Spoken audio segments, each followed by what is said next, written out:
To Mrs. Mary Jones, at Brambleton Hall.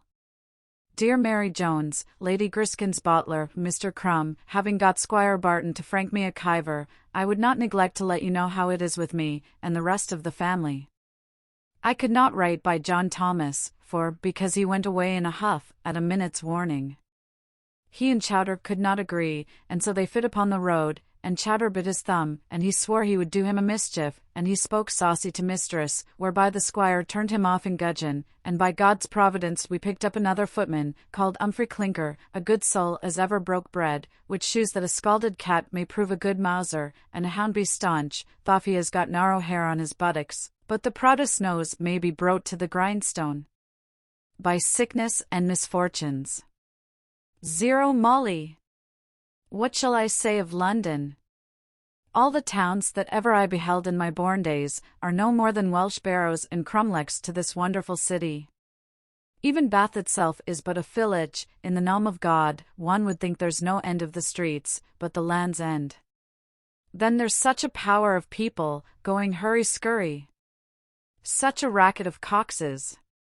Such a noise, and hullabaloo. So many strange sights to be seen. Oh, gracious! My poor Welsh brain has been spinning like a top ever since I came hither.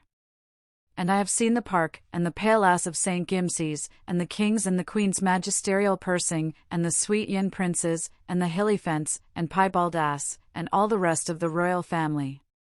Last week I went with mistress to the Tower, to see the crowns and wild beastus, and there was a monstrous lion, with teeth half a quarter long, and a gentleman bid me not go near him, if I wasn't a maid, being as how he would roar, and tear, and play the dickens. Now I had no mind to go near him, for I cannot abide such dangerous honeymells, but mistress would go, and the beast kept such a roaring and bouncing, that I thought he would have broke his cage and devoured us all, and the gentleman tittered forsooth, but I'll go to death upon it, I will, that my lady is as good a furchin as the child unborn, and, therefore, either the gentleman told a fib, or the lion off to be set in the stocks for bearing false witness against his neighbour, for the commandment saith, Thou shalt not bear false witness against thy neighbour.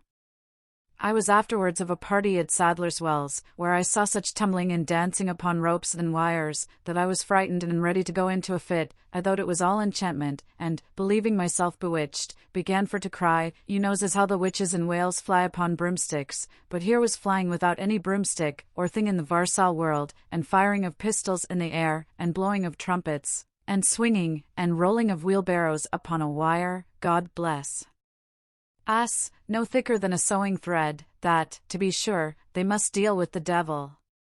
A fine gentleman, with a pig's tail, and a golden sword by his side, come to comfort me, and offered for to treat me with a pint of wind, but I would not stay, and so, in going through the dark passage, he began to shew his cloven foot, and went for to be rude. My fellow servant, Humphrey Clinker, bid him be civil, and he gave the young man a douse in the chops, but, I fackins, Mr. Clinker wa'n't long in his debt. With a good oaken sapling he dusted his doublet, for all his golden cheese toaster, and, fipping me under his arm, carried me home, I knows not how, being I was in such a flustration, but, thank God, I'm now vain from all such vanities, for what are all those rarities and vagaries to the glory that shall be revealed hereafter?